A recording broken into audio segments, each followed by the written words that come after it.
Hey guys, it's No Gluten for You. Sorry, it took me a little while to make this next video, but I wanted to make sure to put a little thought behind it and ask you guys what you wanted to see.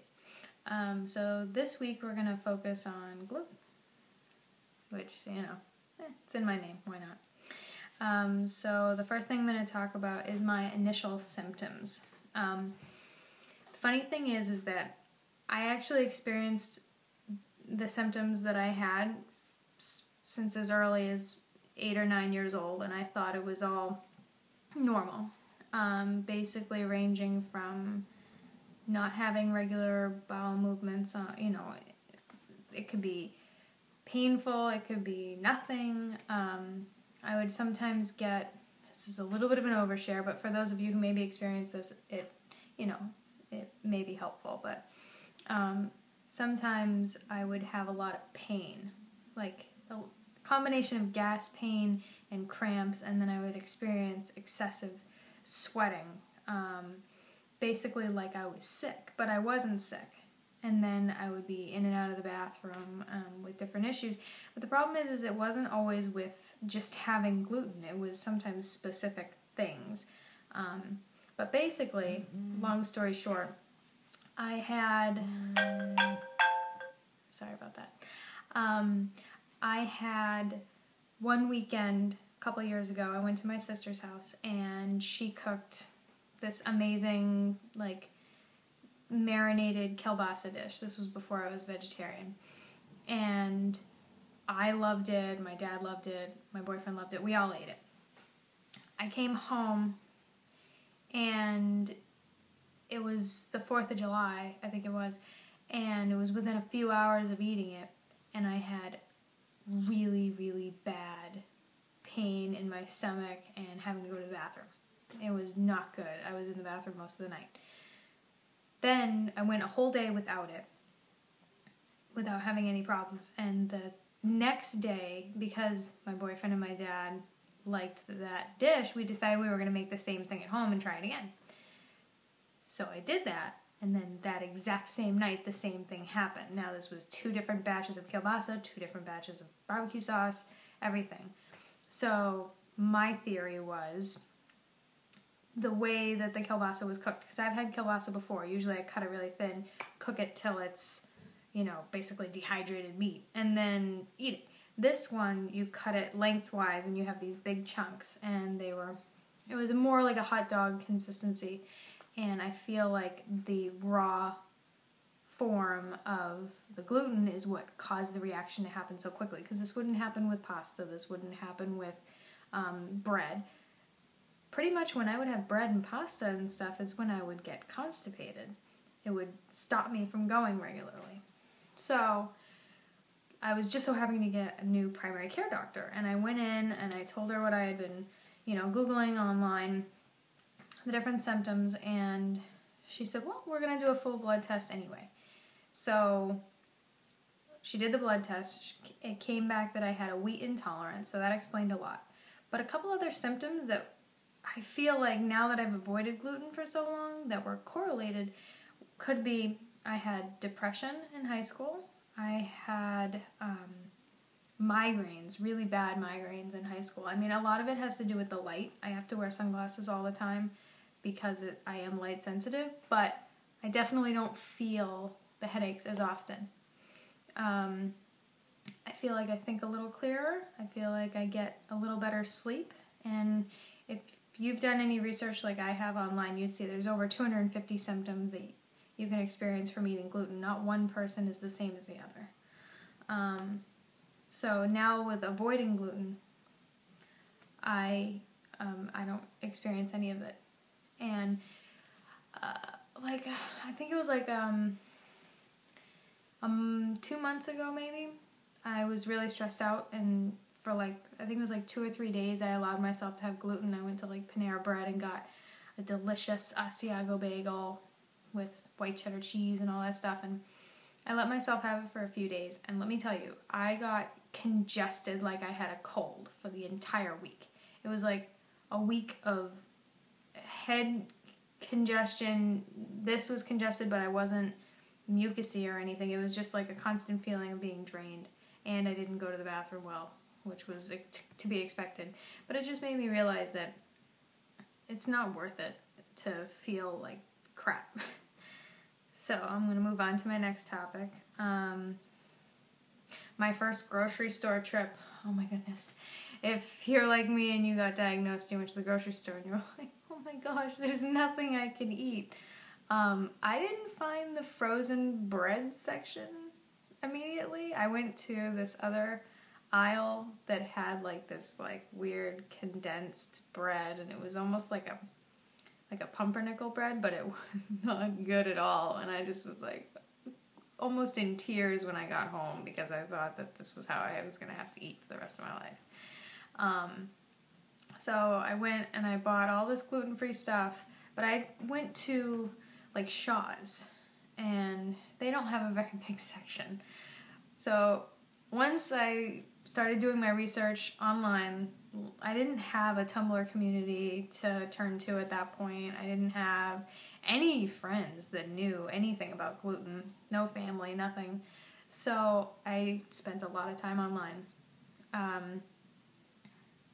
Then I went to Whole Foods and Trader Joe's, and they started carrying a lot of gluten-free stuff, and my life turned around, and now I can go to restaurants because they now have those great menus that you can ask for. Sometimes they don't advertise that they have them. You just have to ask if you have a gluten-free menu.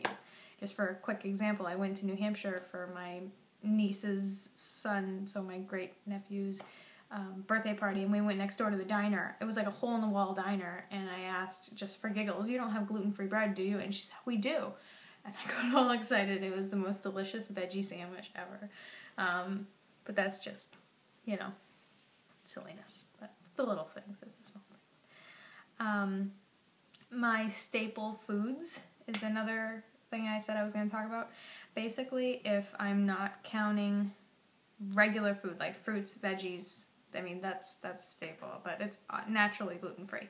My staple gluten-free foods would be gluten-free granola, because it's great source of like protein and fiber, different things like that you can put on your oatmeal, or you can have it with like almond milk or whatever. I recently discovered a new brand. It's by Kind, and I find that it has less carbs, less fat, less calories, and more. Like you can have more of it than the Udi's brand, although the Udi's brand is very tasty. And they have a couple different, theirs is more of a texture, like an oatmeal texture, whereas the Kind is more of like clusters, but they're both very good. Another staple would be the Whole Foods brand gluten-free white bread. To me, so far, that's the best. Taste-wise, texture-wise, the size of the bread is a big difference from like Udi's, which is like a little one like this. So you feel like you're only having like half a sandwich, whereas the white bread is more like this. So that one's pretty good. A couple other gluten-free staples I would say would be like the Vans vegan gluten-free original flavored waffles. Those are great. It's kind of like a buttery taste, so if you want to make like a breakfast sandwich, instead of using toast, you can use 2 waffles. It's very delicious. Or something I do all the time is I put fresh ground almond butter on top and then put like a little bit of some kind of jelly, like a fig preserve or a raspberry jelly or something, and that's really tasty. It's a great little snack. I usually will keep gluten-free table crackers in the house. I don't eat them very often, but I try to eat a really clean, simple diet, and I cook a lot at home. But other than the bread and simple brown rice or brown rice pasta, gluten-free brown rice pasta is probably actually a bigger staple to me than even bread. The kind that I buy is a brand Jovial, and literally the only ingredient in the pasta is brown rice. It says it right on it. It's just brown rice and water. That's it.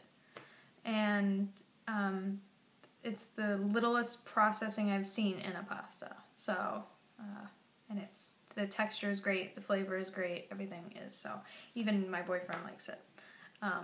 You can't really tell that it's just a gluten-free pasta. And the one thing that I like about it is that a lot of gluten-free items that are mocking regular items have a lot of different preservatives or additives. Like they'll use like starch or corn flour and all these different things. But that pasta, it's not mocking anything. It's just a simple brown rice pasta. So long story short, you're not going too crazy with it. You're not filling yourself up with extra fat, extra carbs like you do with like the breads.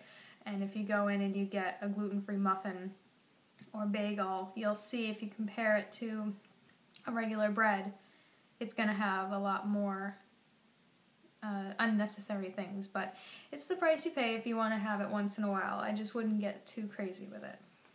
The only other thing that would be, I guess, a staple, but I don't really eat it very much anymore because I usually will get it out, is a gluten-free pizza crust. The Udi's brand is pretty good.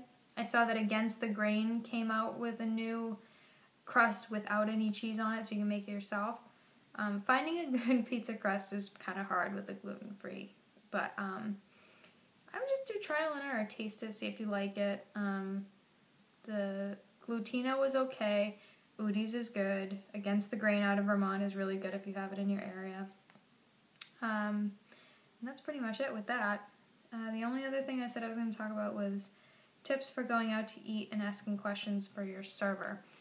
I am a server, or that's one of my jobs, so I know what it's like for both sides. Basically, your server probably has no idea what gluten is. Not at all. So you want to make sure you ask the right questions. Basically, if you're getting, you want to ask them to have their chefs change gloves. If they don't have a certified gluten-free menu, they may not know how to handle the food if it's a smaller business. So you can ask them to change your gloves and treat it like a peanut allergy, something severe. Because even one crumb can totally mess up your day, especially if you're severe celiac. Some people are not as sensitive. I am not extremely sensitive to it, so like if I go to a restaurant that has a gluten-free wrap, I'll ask them to press it like a pressed sandwich, because if I get a little crummy on there, it's not going to affect me as dramatically. But other people it will. So if you're in the beginning stages, you want to make sure that you avoid it completely, because you want to be certain that it's not something else that's causing it, like you don't have like a lactose issue or something, or eggs. Another thing is to find out about sauces, soups. Is the marinade, does it have wheat in it? The best thing to do is to stick to basic foods if they do not have a gluten-free menu. You want to stick with something like rice or steamed veggies, or get everything on the side. Make sure that if you're going to get a salad, you stress the no croutons. Maybe substitute walnuts or something if they have it. But if you go to one of the many restaurants that have a gluten-free menu, like there's Burton's Grill, there's P.F. Chang's, there's Applebee's, although Applebee's, it's kind of like they're still in the beginning stages. They just have like a loose leaf binder that has the allergy stuff in it. The 99 has one. Not Your Average Joe's, American Joe's, Legal Seafood. There's so many places that have gluten-free menus. You just have to look and you have to ask. But always speak to a manager if you're not sure. Stress the fact, I'm sure they've heard it before. It's not a rare thing. People are going gluten-free all over the place.